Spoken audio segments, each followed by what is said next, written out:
अभी हम लोग विजयनगर साम्राज्य टॉपिक पे चर्चा करते हैं। विजयनगर साम्राज्य एक ऐसा साम्राज्य हो जाता है जिसमें आप देखोगे कि ए स्टेट का एग्जाम अगर आप बैठते हैं या फिर आप रेलवे का एग्जाम में बैठते हैं तो दक्षिण भारत का जब इतिहास को जोड़ा जाता है, दक्षिण भारत के इतिहास से जब प्रश्न किया जाता है तो विजयनगर साम्राज्य जो होता है हम लोगों का बहुत ही महत्वपूर्ण हो जाता है। दूसरी बात जो बच्चे क्लास 12 का तैयारी अगर कर रहे हैं, फाइनल एग्जाम का तैयारी में होंगे तो उनके लिए ये टॉपिक बहुत ही महत्वपूर्ण हो जाता है, क्योंकि विजयनगर साम्राज्य से कम आपको 10 से 12 नंबर का क्वेश्चन आता है। Long question, short question, MCQ question, ये तीनों क्वेश्चनों को आप ये जो डाटा दिया गया इन डाटों के माध्यम से आप उतार सकते हैं। आप अगर स्क्रीनशॉट लेना चाहते हैं तो अभी आप ले लीजिए, और नहीं तो एक काम कीजिए, आप रुक जाइए, कुछ बीच में हम कुछ बातों को और लिखते हैं, एंट्री कराते हैं, तो उसके बाद आप ले सकते हैं। अब हम लोग पूरा बारीकी से विजयनगर साम्राज्य पर चर्चा करेंगे। विजयनगर साम्राज्य पर चर्चा करना और आपके लिए महत्वपूर्ण हो जाता है, हम लोगों के लिए भी महत्वपूर्ण हो जाता है, भारतीय इतिहास के लिए महत्वपूर्ण हो जाता है। उसको मुख्य कारण कहीं ना कहीं ये जो था दक्षिण भारत का हिंदू साम्राज्य था, और ये उस समय का साम्राज्य था जब पूरे भारत पर जो था दिल्ली सल्तनत का अधिकार चल रहा था, दिल्ली सल्तनत कायम थी। उस समय का इतिहास से उस नजरिए से भी बहुत महत्वपूर्ण होता है। मैं आपको विजयनगर साम्राज्य के बारे में इस टॉपिक पे चर्चा करके बताऊंगा कि विजयनगर साम्राज्य क्या था, इसके खूबियां क्या थी, इसकी विशेषताएं क्या थी। लेकिन विजयनगर साम्राज्य से पहले आपको दिल्ली सल्तनत को समझना पड़ेगा। दिल्ली सल्तनत क्या था, आप पहले दिल्ली सल्तनत को समझिए। दिल्ली सल्तनत का अगर चर्चा करते हैं तो उससे पहले हम लोग सुने थे 1191 और 92 का जो युद्ध था, जिसको तराइन का युद्ध कहा गया था, उस युद्ध के बाद ही कुतुबुद्दीन ऐबक और मोहम्मद गौरी, यानी जो मोहम्मद गौरी का गुलाम कुतुबुद्दीन ऐबक था, उसके ही सहयोग से दिल्ली सल्तनत की स्थापना की गई थी। अब दिल्ली सल्तनत का शासनकाल जो है 1206 से 1526 है। दिल्ली सल्तनत के अंतर्गत 1206 से 1526 तक इतिहास का अध्ययन किया जाता है। इन 320 वर्षों के इतिहास में 5 वंशों ने शासन किया। स्पष्ट आपको बता दिया जा रहा है। आपका दिल्ली सल्तनत आप देख रहे होंगे, ये जो आपका टॉपिक है ऑल इंडिया एग्जामिनेशन, पूरे भारत में जो भी परीक्षा होता होगा इस दिल्ली सल्तनत से प्रश्न बिल्कुल आता है। और आपको बस ये ध्यान में रखना कि 320 वर्षों के इतिहास में पूरे दिल्ली सल्तनत पर 5 वंशों का शासन था, और दिल्ली सल्तनत पर जो 5 राजवंश थे वो क्या थे आप समझिए। सल्तनत के राजवंश में गुलाम वंश का जो कार्यकाल था वो 1206 से लेकर 1290 के बीच में था।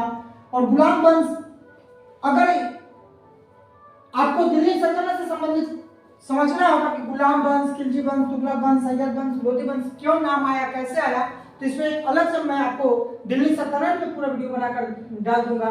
फिलहाल समझ लेते हैं गुलाम वंश को। गुलाम वंश जो था वो कुतुबुद्दीन ऐबक के द्वारा शासन किया गया था, और कुतुबुद्दीन ऐबक जो था मोहम्मद गौरी का गुलाम था।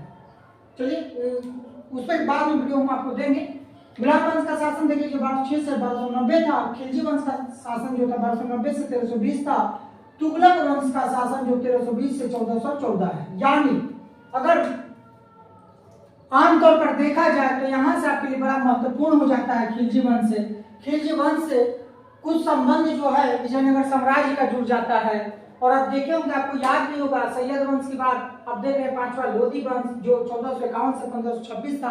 1526 जैसे नाम आता है, जो भी कंपटीटर ऑल ओवर इंडिया का होंगे और अगर इस वीडियो को देख रहे होंगे तो उनको दिमाग में एकदम एक बात चला गया होगा कि 1526 मतलब हो गया आपका मुगल वंश, मुगल वंश की स्थापना। यही लोधी, इसी लोधी वंश का एक राजवंश यानी शासक इब्राहिम लोधी के साथ आपका बाबर का युद्ध होता है, और वो पानीपत का प्रथम युद्ध था 1526। वहां से जो था दिल्ली सल्तनत समाप्त हो जाती है और मुगल वंश की स्थापना होती है। यानी इतिहास इतना आसान है पढ़ना, इतना आसानी से आप समझ सकते हैं। जब मैं इस पर अलग से एक वीडियो लाऊंगा उसमें हम बाकी चर्चा करेंगे। अब आप ध्यान दीजिएगा, जब खिलजी वंश था, खिलजी वंश के समय में क्या होगा, अगर पूरी मोटी तौर से देखा जाए ना तो गुलाम वंश यानी दिल्ली सल्तनत, अगर दिल्ली सल्तनत शब्द का प्रयोग जो है मुस्लिम शब्दों के लिए किया गया है, मुसलमानों के डिक्शनरी से इस शब्द को लिया गया है, तो आप इसको समझ सकते हैं कि यहाँ पर जितना भी शासक हुए वो मुस्लिम वंश से शासक हुए और मुस्लिम वंशों का एक ही मात्र मकसद हुआ करता था, साम्राज्य विस्तार, साम्राज्य विस्तार। और साम्राज्य विस्तार की नीति को उन्होंने चलाते हुए पूरे भारत में फैलाना शुरू किए। अगर दिल्ली की बात करते हैं तो दिल्ली जो है, दिल्ली सल्तनत यानी कहीं ना कहीं राजधानी जो था दिल्ली के आसपास का इलाका था, आगरा हो सकता है, बहुत सारा इलाका हो सकता है जहां पर लोग अपना समय समय पर राजधानी को बनाते थे। अब अभी तक जितना भी बात हम लोग कर रहे थे वो केवल दिल्ली सल्तनत का कर रहे थे। अब दिल्ली सल्तनत का विजयनगर साम्राज्य से क्या संबंध था, उस पर हम लोग चर्चा कर रहे थे कि इनका जो वंश चल रहा था, इनका मुख्य मकसद था साम्राज्य विस्तार। यानी साम्राज्य किसका? मुसलमानों का साम्राज्य। या धर्म की बात करते तो इस्लाम धर्म के प्रचार प्रसार था। इस्लाम धर्म का प्रचार प्रसार आपको पता होगा, जब आप अरब से स्टार्ट करते हैं पैगंबर मोहम्मद साहब से, वहां से ही आपको पता चलता है कि ये सारा जो वंशों का स्थापना होता था या राजवंशों का कार्यकाल होता था या सल्तनत की स्थापना होता था या साम्राज्य विस्तार की बात होता था, तो उनका एक मकसद होता था कि अब अगर लोग स्वेच्छा से मान जाते हैं तो उन्हें मुस्लिम धर्म स्वीकार करा दिया जाएगा, अगर नहीं मानते हैं तो तलवार की नोक पर। और उसके बावजूद भी अगर कुछ लोग ऐसे होते थे जो बहुल क्षेत्र हो जाते थे, वहां पर कर की व्यवस्था लगाकर, जिसमें जजिया कर के बारे में भी आप चर्चा सुने होंगे। हम लोग इसमें जब दिल्ली सल्तनत में चलेंगे तो इस पर चर्चा फिर करेंगे।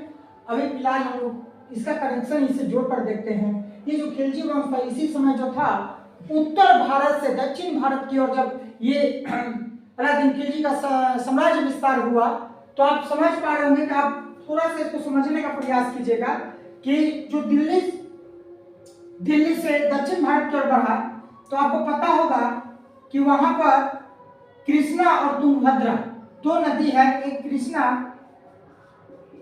और एक तुंगभद्रा। ये दो नदियां का, इस नदी का जो इलाका था, यहाँ पर जो है, यहाँ तक का साम्राज्य जो विस्तार का नीति अपनाया था। यहाँ अब बात है कि दिल्ली से कोई शासक आकर दक्षिण में तो करेगा नहीं, तो निश्चित तौर पे वहीं के कुछ लोगों को चुना जाता था, जिसमें से खिलजी वंश में ही हरियर और बुक्का नाम के दो दक्षिण भारत के लोगों को सिपाही में नियुक्ति किया गया था और उनको अधिकार दे दिया गया था।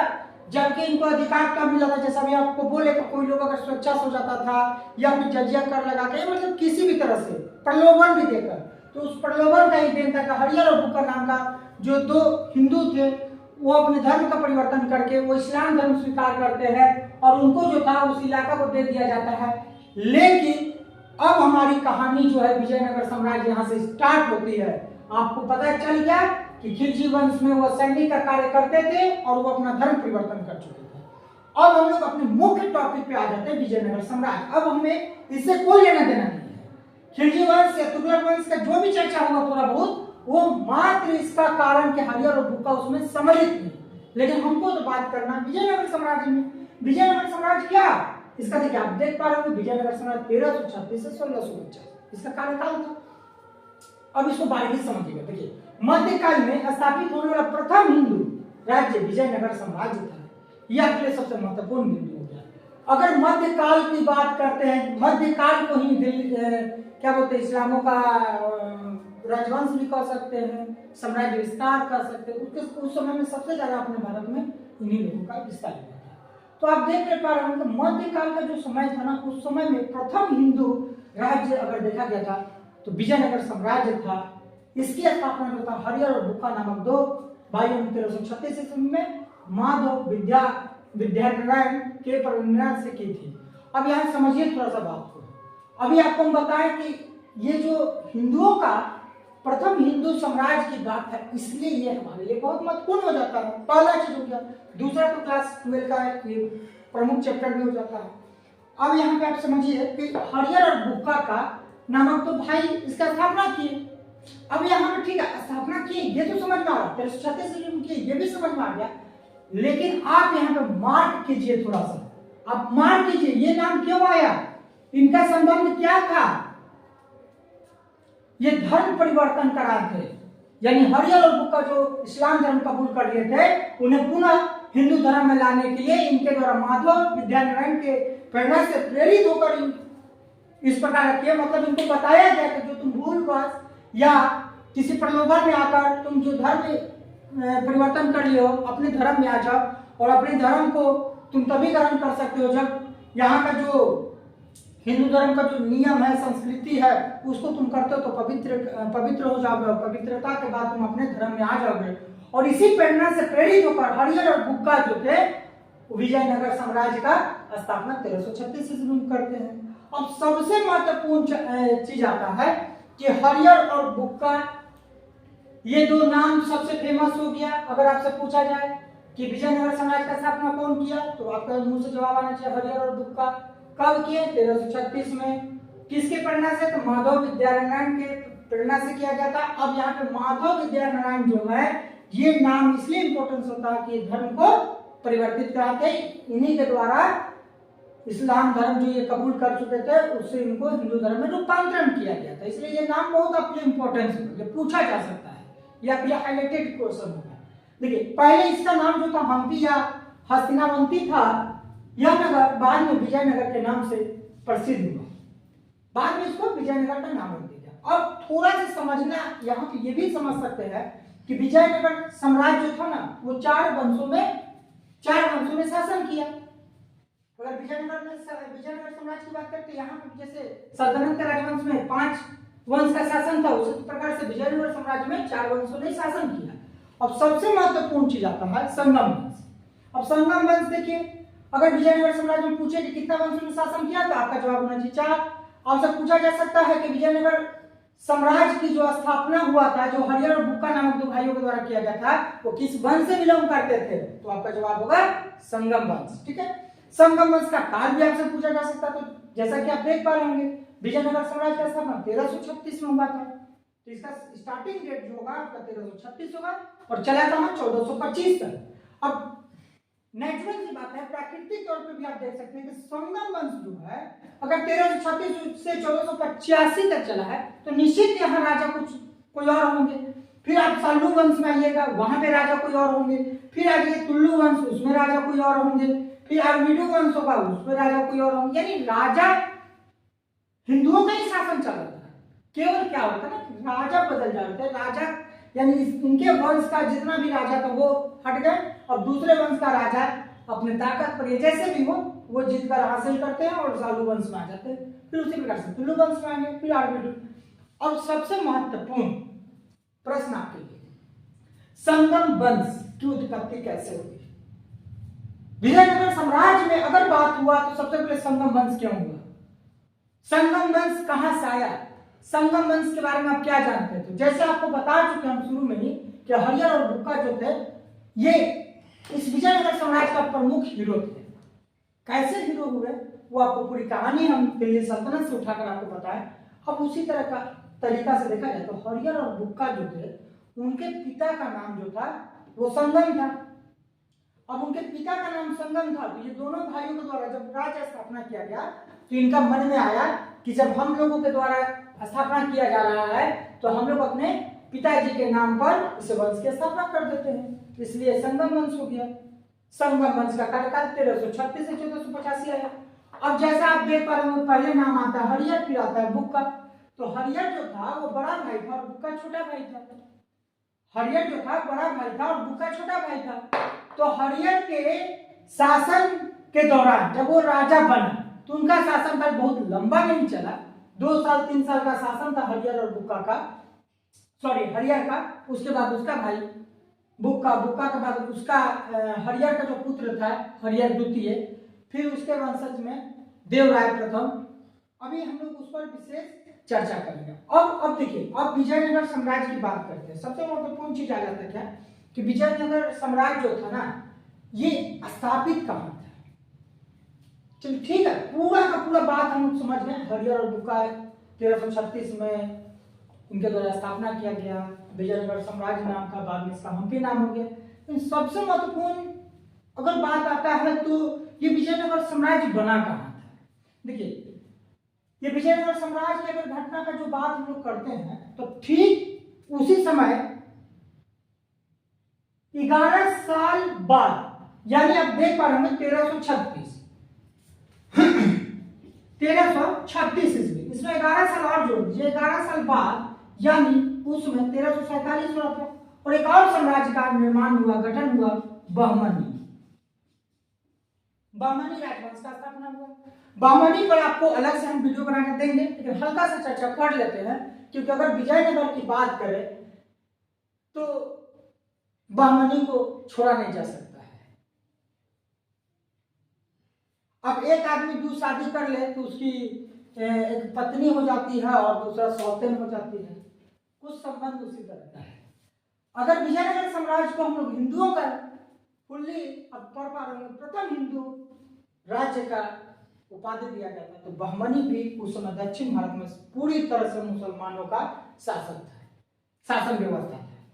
अब 1347 में इसकी स्थापना हुआ। तो अब देखिए यहाँ पे एक चीज आपको बता रहे थे हम कि अगर आप देख पा रहे होंगे विजयनगर साम्राज्य, तो उसमें क्या था ना कि एक नदी था तुंगभद्रा और दूसरा नदी था कृष्णा। ये दोनों नदियों का जो बीच का स्थान था, तुंगभद्रा वाला जो था वो आपका विजयनगर था, विजयनगर, और कृष्णा तरफ का जो जगह था वो उसमें बहमनी था। यानी आप कह सकते हैं कि विजयनगर साम्राज्य था वो दक्षिण दिशा में था, उसका जो गठन किया गया था, उसका जो स्थापना किया गया था वो दक्षिण तरफ किया गया था। और आप ध्यान दीजिएगा, ये दो नदियों का बीच का जो स्थान था सबसे महत्वपूर्ण यही होता आपके लिए। इसमें और विशेष हम चर्चा बाद में कर लेंगे, फिलहाल थोड़ा सा तुंगभद्रा जब आ चुका है नाम तो इसको देख लें। तो तुंगभद्रा और कृष्णा नदी जो था, इसके बीच का ये जो जमीन दिखा रहे हैं, ये जो नदी का भाग का दिखा रहे हैं, ये नदी हो गया आपका कृष्णा नदी और ये हो गया तुंगभद्रा नदी। इधर विजयनगर, इधर कृष्णा, बहमनी साम्राज्य। और ये वाला जो इलाका था इसको हम लोग रायचूर दोआब, इसको रायचूर दोआब के नाम से जानते हैं। अच्छा, और अब देखिए, अगर इस साम्राज्य का स्थापना हुआ और इस साम्राज्य की पतन की बात करेंगे तो कहीं ना कहीं सबसे महत्वपूर्ण यही जगह बना हुआ रायचूर दोआब। फिलहाल अभी हम लोग थोड़ा सा समझ लेते हैं। यहाँ पे दोआब आया, दोआब, और उसके बाद एक और नाम आप ले लीजिए, पंजाब। अब दोआब और पंजाब तो कोई लिखे नहीं है, फिर भी आपको हम आपसे चर्चा करें। दोआब क्या हुआ ना कि दो नदियों के मध्य के स्थल, दो नदियों के मध्य का स्थल को दोआब कहा गया है। दो नदियों के मध्य के स्थल को दोआब कहते हैं, और उस वो जो स्थान था उसका नाम रखा जाता है रायचूर दोआब, इसीलिए सब इस जगह को कहा जाता है रायचूर दोआब। उसी प्रकार से जैसे अभी पंजाब बोले तो एकदम स्पष्ट आपको पता चलता है 5 नदियों का स्थान, यानी 5 नदी जो था, नदी के आसपास में पंजाब का निर्माण हुआ है, इसीलिए उसको पंजाब कहते हैं। अब उसी प्रकार से यहाँ रायचूर दोआब था। तो आप समझ में आ गया होगा आपको कि दो नदियों का बीच के स्थल को दोआब कहते हैं, और उस दोआब का नाम क्या रखा गया था, रायचूर रखा गया था। अब देखिए थोड़ा समझिएगा इस बात को, अगर दो नदियों का बीच का स्थल था, रायचूर दोआब नाम था, तो फिर विजयनगर साम्राज्य का इस जमीन से और इस जमीन के कारण इसका पतन का क्या संबंध हो सकता है। तो आपको पता होना चाहिए कि जब नदियों का जो नदी जब सालों भर अपने साथ बहती है और जब वो बाढ़ के समय में किसी क्षेत्र से गुजरती है तो वहां से उपजाऊ मिट्टी को वो बहा कर ले आती है, और ये दोनों नदियों से जो बहाव बहकर जो मिट्टियां आती थी, उपजाऊ मिट्टियां, वो इस भाग में आ जाती थी, और इस भाग में जब आ जाती थी तो यहाँ पर कृषि करना, यानी कहा जाए तो सोने का भंडार हो जाना है। मतलब इतना अधिक उपजाऊ होता था, इतना उपज हो जाता था कि मतलब आसानी से, मतलब एक साम्राज्य का क्या बोलते हैं, साम्राज्य का निर्माण करना, साम्राज्य का आर्थिक गतिविधि को मजबूत बनाने के लिए बहुत फायदेमंद था। अब इसमें विजयनगर साम्राज्य का बहुत ज्यादा नजर था। अब विजयनगर साम्राज्य के अंदर में रायचूर दोआब आता था। अब यही चीज को बहमनी साम्राज्य भी चाह रहा था कि हम हासिल कर ले। अब इसी रायचूर दोआब को पाने के लिए विजयनगर और बहमनी साम्राज्य में अलग अलग राजवंशों में बीच बीच में युद्ध होते रहे, जिसका जीता जागता परिणाम था कि एक समय आता है जब विजयनगर साम्राज्य की पूरी तरह से पतन हो जाती है। अभी तक हम लोग विजयनगर साम्राज्य की स्थापना के बारे में पढ़ लिए, जिसमें हरिहर और रूपा का नाम आया। आप पहले स्क्रीनशॉट ले लीजिए, बार बार आप लोगों का एक कमेंट रहता है कि स्क्रीनशॉट ले लिया जाए। तो आप लीजिए, अभी तक आप ले चुके होंगे। अब देखिए, अब हम लोग इसके अगले पार्ट में चलते हैं। ये हो गया विजयनगर साम्राज्य की स्थापना से जितना भी बातें थी महत्वपूर्ण, वो सारा बातें हम बता दिए। अब आप उसको कॉपी में नोट कर लीजिएगा। अब संगम वंश में हम लोग प्रवेश करेंगे। संगम वंश में कौन कौन राजवंश काम किया, कौन कौन राजा आया, हम लोग अब उस पर चर्चा करते हैं। अब हम लोग आगे बढ़ते हैं। 4 वंशों की बात हो रही थी, जिसमें से प्रथम वंश जो था संगम वंश 1336 से 1485 ईस्वी। अब इसमें जो था हरियर और बुका ने अपने पिता संगम के नाम पर संगम राजवंश की स्थापना की। हरियर और बुका ने अपने पिता संगम के नाम पर संगम राजवंश की स्थापना की, इसलिए इसको संगम वंश के अंदर में लिया जा रहा है। अब आप देख पा रहे होंगे, अगर हम संगम वंश की बात करते हैं तो इसमें सबसे पहला राजा जो था वो हरियर के द्वारा घोषित किया गया, हरियर को बनाया गया। हरियर जो था 1336 से 1356 ईस्वी का शासन था इनका, यानी मोटा मोटी देख लिया जाए तो 20 साल का शासन काल था हरियर का। अब इसमें देखिए सबसे महत्वपूर्ण चीज क्या हो जाता है कि संगम वंश का प्रथम शासक हरियर प्रथम था। अब यहाँ इसने इन गुंडी को अपनी राजधानी बनाया। अब अन्य गुंडी को राजधानी बनाया। अब यहाँ पे आपके दिमाग में एक बात चल रहा कि हरियर जो है 1336 से 1356 ईस्वी तक का शासन किया। अब यहाँ पे हरियर प्रथम का चर्चा हो गया, तो आपके मन में चल रहा होगा सवाल कि हरियर प्रथम का जब चर्चा हो रहा है तो निश्चित तौर पे हरियर द्वितीय भी आएगा। तो आप एक बात बता देना चाहते हैं कि इतिहास में जो राजवंशों का शासन काल होता था, वो शासन काल में प्रथम और द्वितीय का नाम ही नहीं होता था। नाम एक्चुअली में होता क्या था कि हरियर बना तो फिर उसका मान लीजिए कि बेटा हुआ या पोता हुआ, वो जन्म लेता तो उसका भी नाम हरियर रख दिया गया। और ये प्रक्रिया लगातार चलते रहे। जैसे हम लोग चलते हैं फ्रांस, अगर यूरोप की बात करते हैं तो उसमें फ्रांस क्रांति का चर्चा होता है। आपको पता होगा कि फ्रांस की जो राज क्रांति थी वो 1789 में फ्रांस के शासक लुई 16 के द्वारा किया गया था, यानी लुई 16 के खिलाफ में किया गया था। लुई 16 क्या था? एक्चुअली में लुई जो था वो राजवंश था। अब लुई ही सब बनता था। अब इतिहासकार अगर मान लीजिए लुई 13 का बात करता है, कैसे आपको पता चलेगा? यानी हमारी सहूलियत के लिए इतिहासकारों ने प्रथम द्वितीय तृतीय का व्यवस्था किया है। यानी जो विद्यार्थी इसको पढ़ते हैं उनके पढ़ने के दौरान समझ में किसी प्रकार का कोई कंफ्यूजन ना हो, इसलिए इसमें प्रथम का प्रयोग कर दिया जाता है। इसलिए कहीं भी हड़बड़ाहट नहीं होना चाहिए कि हरियर 1336 से 1356 का शासन काल था, तो हरियर प्रथम क्यों हुआ? क्योंकि इसी आदमी का यानी इसी का वंशज जो था, उसका पोता या उसका बेटा जो है बाद में बनेगा, वो प्रथम के द्वितीय के नाम से आ जाएगा, राजा बना था, हरियर अपना नाम रखा, तो इसीलिए इसको प्रथम कर दिया गया। इतिहासकार जो है समझाने के प्रयास कर रहे थे। अब चलिए बढ़ते हम लोग। हरियर प्रथम ने अपने शासन के 17 वर्ष बाद विजयनगर को अपनी राजधानी बनाई। अब सबसे बड़ी बात है ना कि विजयनगर साम्राज्य की स्थापना की बात करते हैं तो संगम वंश के द्वारा हम्पी का स्थापना किया गया विजयनगर साम्राज्य में।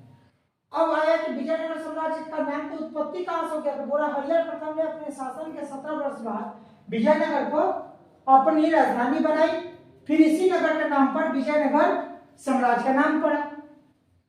17 वर्ष बाद, यानी अगर 1336 की बात करते हैं, 1336 का बात करते हैं तो 17 साल जोड़िए, 7 6 13, 3 1 4 1 5 और फिर आप पाओगे 13, यानी 1353 ईस्वी के आसपास में विजयनगर को जो था, विजयनगर को अपनी राजधानी बनाई। क्योंकि इसके पहले क्या था राजधानी? अनेक गुंडी था, अनेक गुंडी में उसको राजधानी बनाकर वहां पे शासन व्यवस्था होता था। लेकिन हरियर प्रथम ने 17 साल बीत जाने के बाद नए राजधानी के रूप में विजयनगर को स्वीकार किया और विजयनगर की राजधानी स्थापित किया गया। तो उसी के नाम पर इस साम्राज्य का नाम रख दिया गया विजयनगर साम्राज्य। ठीक है, आगे बढ़ते हम लोग देखते हैं 1346 ईस्वी में इसने होयसल राज्य को विजयनगर में मिला दिया। अब देखिए जो भी शासक बनते थे उनका मकसद क्या होता था? उनका मकसद होता था अधिक से अधिक साम्राज्य विस्तार करना। विजयनगर साम्राज्य में भी जब हरियर प्रथम जो था शासक था, तो वो क्या किया 1346 ईस्वी में इसने होयसल राज्य को विजयनगर में मिला लिया। क्लियर हो गया? होयसल राज्य को कब मिलाया? 1346 ईस्वी में। अब देखिए आप ध्यान दे रहे होंगे, इस पे चर्चा पहले भी की है। 1347 ईस्वी में बहमनी साम्राज्य की स्थापना से विस्तार रुक गए। अब जब बहमनी साम्राज्य का निर्माण हो गया 1347 में, यानी जो हम्पी साम्राज्य था, विजयनगर साम्राज्य था 1336, उसका ठीक 11 साल बाद जब 1347 ईस्वी में बहमनी साम्राज्य का स्थापना हुआ, तो ये विस्तार क्या हुआ? रुक गया, क्योंकि अब उसका खिलाफ में कोई शासक खड़ा हो गया, यानी मुस्लिम साम्राज्य में। 1356 ईस्वी में हरियर प्रथम की मृत्यु हो जाती है। आप देख पा रहे हैं 1356 इनका जो डेट चला 1336 से 1356 ये स्थापना था, और ये 1356 जो था हरियर प्रथम की मृत्यु का डेट है। 1356 ईस्वी में हरियर प्रथम की मृत्यु हो गई है। अब हम लोग आगे चर्चा करते हैं कि हरियर की मृत्यु के बाद विजयनगर साम्राज्य का क्या हुआ, विजयनगर साम्राज्य की स्थिति क्या थी। चलिए हम लोग अब आगे बढ़ते हैं इसमें। अब हम लोग आगे बढ़ते हैं। संगम वंश में 1336 से 1485 का बीच का बात होता है। हरियर के बारे में भी हम लोग चर्चा कर लिए, और हरियर की मृत्यु पश्चात विजयनगर साम्राज्य का क्या हुआ, कौन शासक बने, इस पर चर्चा हम लोगों को करना था। अब हम लोग देख पा रहे हैं कि हरियर की मृत्यु के पश्चात बुक्का जो उसका भाई था, जैसा कि आप हेडलाइन में देख रहे होंगे, हरियर और बुक्का ने अपने पिता संगम के नाम पर इस राजवंश का स्थापना किया था। तो हरियर का शासन काल में लोग पढ़ लिए। हरियर का मृत्यु जो था वो आप 1356 ईस्वी पढ़े थे। अब उसके बाद बुक्का के द्वारा विजयनगर साम्राज्य को आगे बढ़ाया गया। अब फिर देख पा रहे हैं यहाँ बुक्का प्रथम लिखा हुआ है, कोई आपका कंफ्यूजन नहीं होगा। प्रथम द्वितीय कहाँ से आया, किस लिए इसको किया जाता है, क्या रियलिटी में बुक्का द्वितीय नाम का कोई शासक था, बुक्का प्रथम नाम का कोई शासक था? नहीं था। क्यों आया बुक्का 1, बुक्का 2, वो हम लोग अभी बात कर चुके हैं। अब हम लोग आगे देखते हैं। बुक्का 1 जो था उसका शासनकाल 1356 से 1377 था, क्योंकि हरियर का वो भाई था, तो निश्चित तौर पे हरियर की मृत्यु के बाद उसका भाई ही शासक बना। अब देखिए हरियर प्रथम के बाद बुक्का प्रथम शासक बना, इसने मदुरई को जीतकर विजयनगर साम्राज्य में मिला लिया। हम लोग पढ़े थे 1346 में होयसल को जीतकर हरियर के द्वारा साम्राज्य विस्तार किया गया था, लेकिन 1347 में विजयनगर साम्राज्य का बहमनी साम्राज्य का स्थापना के बाद रुक गया था, और इनकी 1356 में मृत्यु हो गया हरियर का। उसके बाद वो साम्राज्य विस्तार कर ही नहीं पाया। लेकिन बुक्का प्रथम क्या किया, हरियर प्रथम के बाद बुक्का 1 का शासक बना, इसने मदुरई को जीतकर विजयनगर साम्राज्य में मिला दिया। इसका सबसे पहला काम यही हुआ कि मदुरई को जीता और जीतकर उसको विजय साम्राज्य में मिला दिया। हर राजाओं का आकांक्षा होता है कि हमारा साम्राज्य का विस्तार हो, उसी विस्तार का कड़ी में मदुरई को जीतने का श्रेय बुक्का 1 को जाता है। इसने अपना एक राजदूत चीन भी भेजा था। अब सोचिए, बुक्का जब विजयनगर साम्राज्य के जो शासकों का रुतबा था वो धीरे धीरे अपना बढ़ाना शुरू किए, और चीन जैसे देशों में भी अपना एक राजदूत को भेजे। उस राजदूत को भेजने का मकसद निश्चित तौर पर साम्राज्य विस्तार, साम्राज्य को शक्ति प्रदान करना ही था। इसने वैदिक धर्म को प्रोत्साहन दिया, और इसी उपलक्ष्य में वेद मार्ग प्रतिष्ठापक की उपाधि धारण की। अब आप देख पा रहे हैं कि बुक्का जो था वैदिक धर्म को प्रोत्साहन दिया, और इसी को उपलक्ष्य में उसे एक उपाधि दिया गया, जिस उपाधि का नाम था वेद मार्ग प्रतिष्ठापक। अगर आपसे पूछ दिया जाए कि वेद मार्ग प्रतिष्ठापक की उपाधि विजयनगर साम्राज्य में किसे प्रदान किया गया, तो आपके तरफ से जवाब आना चाहिए बुक्का प्रथम को ये उपाधि प्रदान किया गया था। और उसका मूल कारण जो था वो था आपका वैदिक धर्म को प्रोत्साहन देना। अब देखिए, अब बुक्का का जो शासनकाल था आप देख पा रहे होंगे 1356 से 1377 था। अब 1356 से 1377 का जो शासनकाल था उसके दौरान वो मदुरई को जीता, चीन में अपना राजदूत भेजा, और साम्राज्य को जो था मतलब शांति तरीके से बिताना प्रारंभ कर दिया। उसी कड़ी में आप देख पा रहे होंगे कि हरियर द्वितीय, यानी पहले हम लोग पढ़े हरियर प्रथम, अब आ गया हरियर द्वितीय, जिसका शासनकाल 1377 से 1404 ईस्वी का था। पहले में पढ़े हरियर प्रथम, अब आ रहा है हरियर द्वितीय। तो हरियर द्वितीय फिर वही बात हुआ, प्रथम द्वितीय का मतलब आपको हम समझा चुके हैं। अब हरियर द्वितीय जो था इसके बारे में आप देख सकते हैं कि जो था जैसे हरियर का जो वंश था उसका समापन का बुक्का या बुक्का का पुत्र जो था वो हरियर द्वितीय बना और 1377 से 1404 तक का शासन इसका रहा। अब हम लोग आगे पढ़ते हैं कि बुक्का प्रथम का पुत्र था हरियर द्वितीय सिंहासन पर महाराज उपाधि धारण की।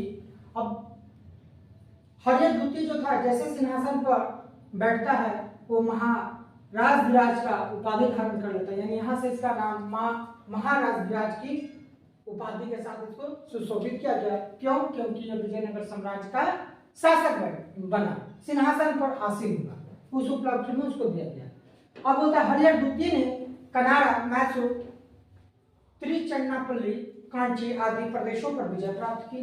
और जैसा सम्राट विस्तार का नीति था, सम्राट विस्तार होना चाहिए था, तो हरियर प्रथम के द्वारा भी सम्राट विस्तार हुआ, होयसल को जीता। बुक्का प्रथम के द्वारा भी साम्राज्य विस्तार हुआ जिसमें वो मदुरई को मिलाया अपने विजयनगर साम्राज्य में। अब उसी उपलक्ष्य में हरियर द्वितीय जो था उसके द्वारा भी साम्राज्य विस्तार किया गया और किन इलाकों को जीता तो देख पा रहे हैं, कनारा को, मैसूर को, त्रिचन्नापल्ली, कांची आदि प्रदेशों पर विजय प्राप्त की। अब देखिए बहमनी सुल्तानों के कई बड़े आक्रमणों को उसने विफल किया और उन्हें परास्त भी किया। ये सबसे महत्वपूर्ण हरियर द्वितीय का काम था, क्योंकि 1377 से 1404 की बात है तो 1347 में जो था उसका स्थापना हो चुका था। 1347 में बहमनी साम्राज्य की स्थापना हो चुका था। तो बहमनी साम्राज्य जो था उसका भी ध्यान कहीं ना कहीं विजयनगर साम्राज्य पे पड़ा हुआ था। तो विजयनगर के शासकों के द्वारा इसका जो था युद्ध लगातार चल रहा था। तो बहमनी सुल्तानों के साथ ये कई बड़े आक्रमणों को उसने विफल किया और उन्हें परास्त किया, उन्हें मतलब मुंह की खानी पड़ी, बहमनी सुल्तानों को हराया गया। और इसकी सबसे बड़ी सफलता पश्चिम के बहमनी राज्य से बेलगांव और गोवा छीनना था।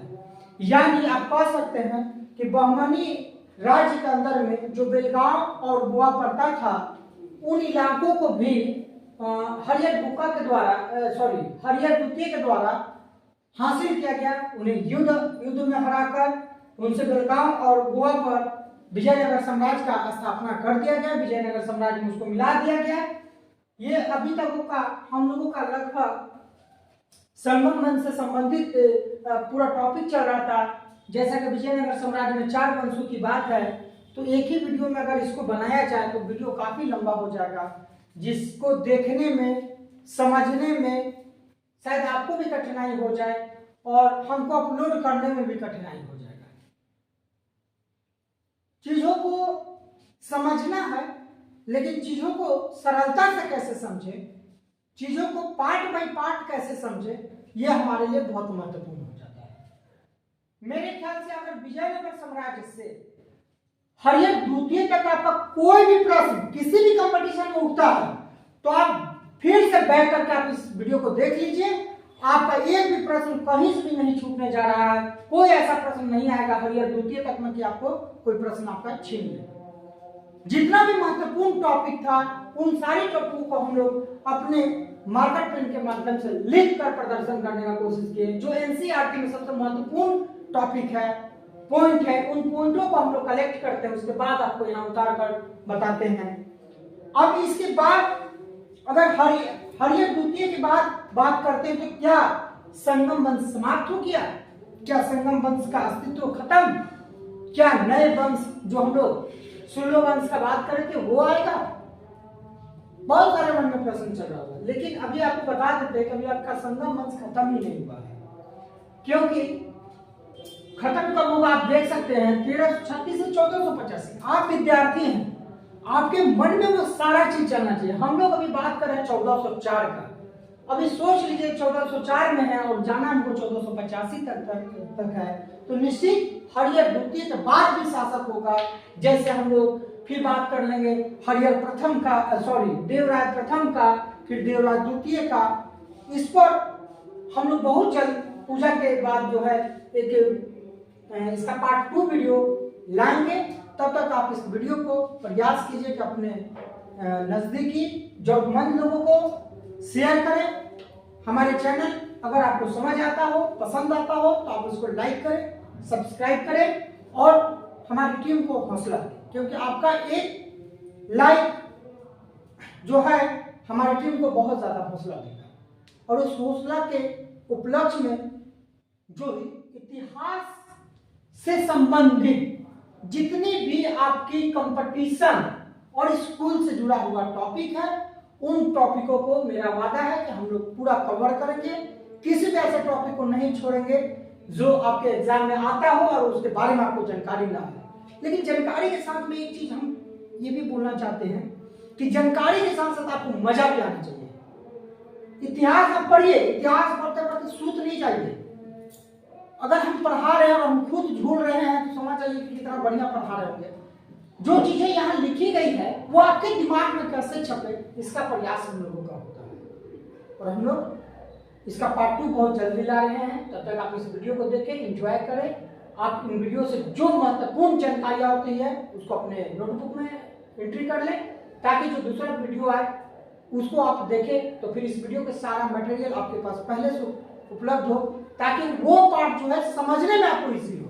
अगर आप इस पार्ट को बढ़िया से नहीं समझ पाते हैं तो शायद मेरा पार्ट 2 आपको फिर समझ नहीं आएगा। चलिए बहुत जल्दी हम लोग पार्ट 2 लेकर आते हैं।